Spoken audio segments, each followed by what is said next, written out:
Hello again. Now I have the opportunity to bring to you the 8th grade students. This year they have each chosen a national park and have studied it. Some of them have been able to communicate with personnel at the national parks, and they're bringing you a wonderful representation of some of God's most beautiful creation. We're so thankful for these students and excited to hear what they have to share with you today.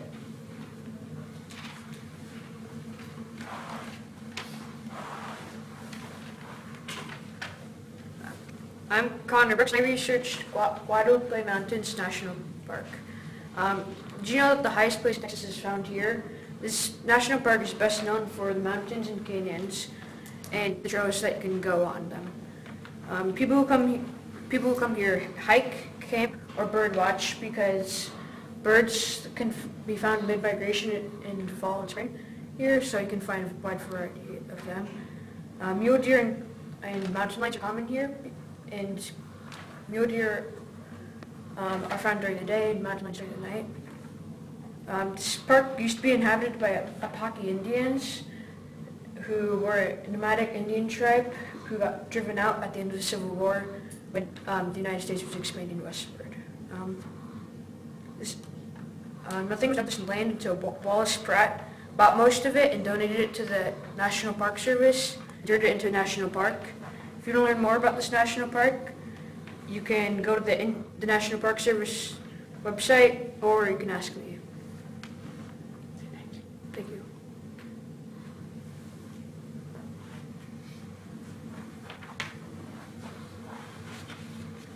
Hello, my name is Angelique Drew, and my national park is Statue of Liberty. The Statue of Liberty is a symbol of freedom and respect for all people from all over the world. The statue was a gift from France to America for its 100th anniversary of independence. It was given after the Civil War when slavery was banned in America. The statue reminds us that everyone should be treated equally, no matter what race, what culture, or what country they are from. The Statue of Liberty welcomes everyone with the hope of a great future here. So there are two islands that represent the Statue of Liberty.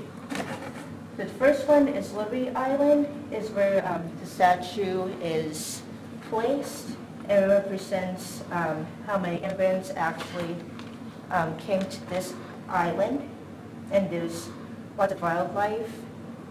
And then Ellis Island is the place where it has lots of medical care, and some immigrants have actually arrived there too, and there's lots of wildlife there. So both these islands have the same wildlife. And the statue itself, the statue torch represents beacon for ships. That's really important because immigrants went on to ships to go to islands, and the torch represents like a consolation star for them. And the face of the Statue of Liberty is actually the face of Bartholdi's mother, which is, Bartholdi was an inventor of the Statue of Liberty. And these two men are the people who actually helped. So that's my Statue of Liberty project, and thank you for listening.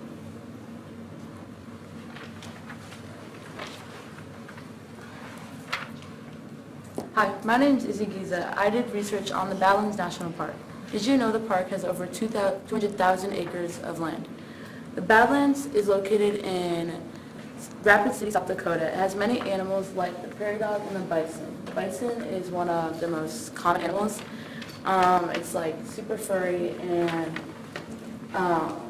it's like part of the species of a buffalo. It was like super famous in the 1800s for people called the Lakota people, and they would actually hunt them and eat them for food. And then there's also sheep in the land, and these are bighorn sheep. They weren't they're not very popular in like many other states like due to hunting, but they are pretty popular in South Dakota and in the Badlands, and they weren't like introduced into the Badlands until the 1960s. If you go to the Wounded Knee Museum, you can learn about the history of the park, which is like the Lakota people, and they hid in the Badlands like in the 1800s and were all killed, so it was called the Wounded Knee Massacre. They lived in tents that were made of sticks and like cloth, like all tied together.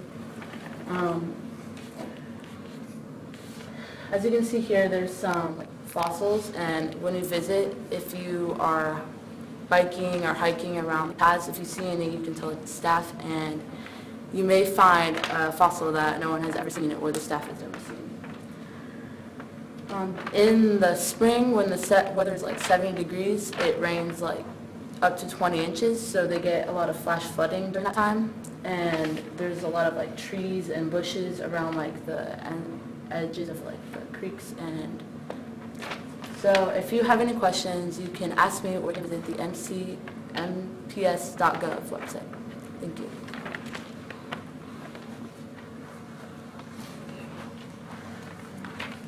Hello, my name is Carson Bohanik, and I'm doing a presentation on the Great Everglades.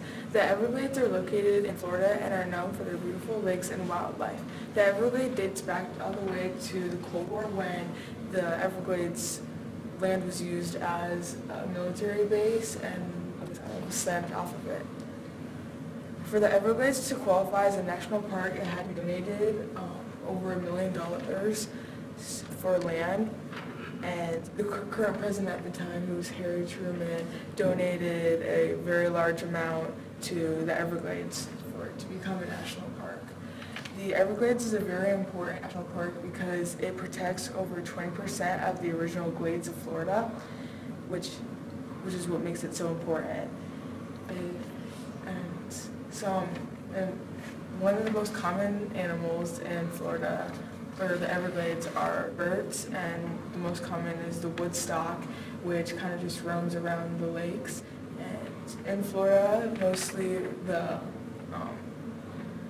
things you can do are canoeing and hiking and bird watching throughout the state. So if you have any questions, you can contact NPS or ask them.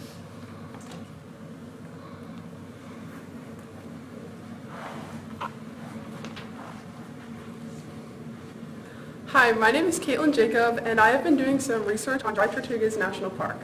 Did you know that 99% of the park is underwater? With the entire park being only 64,700 acres, that means that only 647 acres are land area.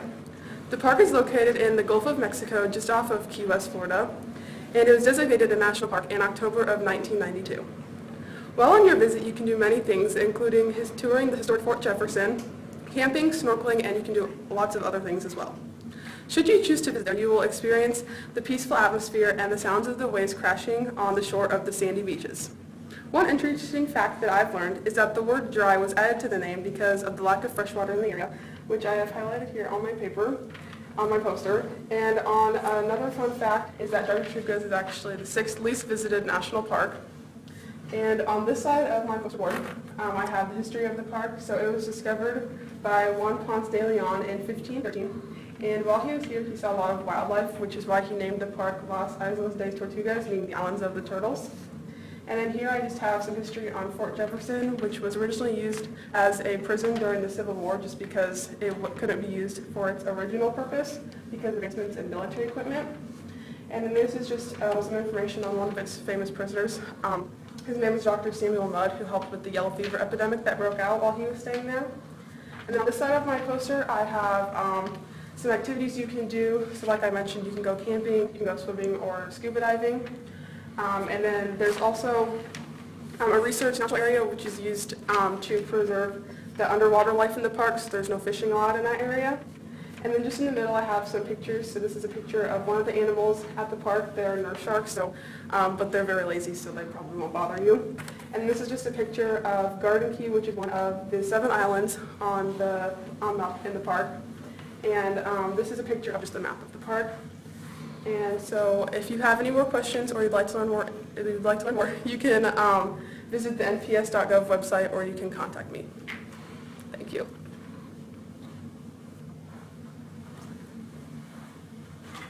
Good morning, my name is Melina Hankins, and my park is the Great Smoky Mountains. This park is located in Gatlinburg, Tennessee, and it is well known for its diverse wildlife and ancient beauty. This park was not actually a park in the beginning. It was land for the Cherokees.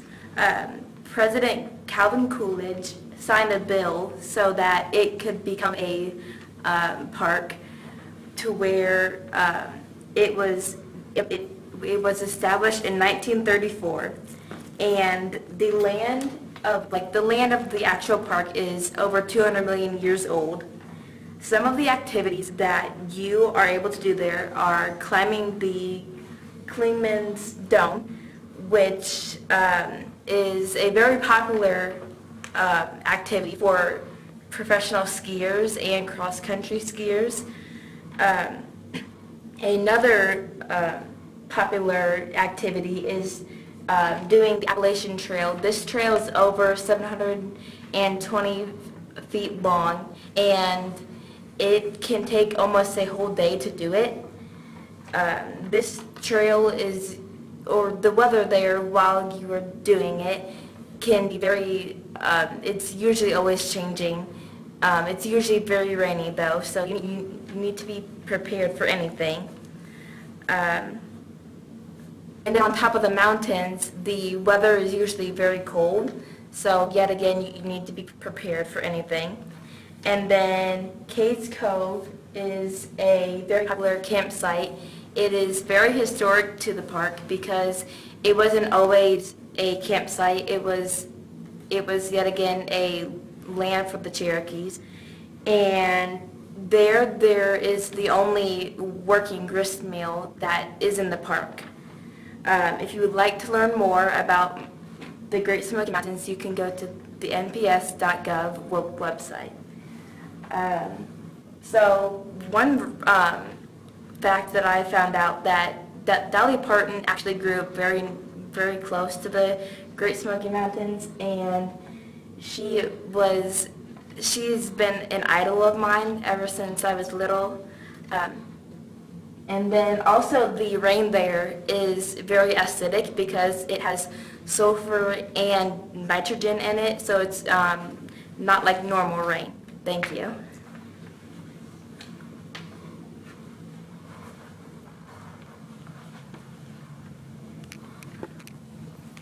Hi, my name is Javin Dean, and I've been researching on the Hawaii Volcanoes National Park. This park is very beautiful with its native birds, native plants, and the native things in general, especially the volcanoes. This national park has the largest volcano on Earth, Mauna Loa. Here's a picture of it.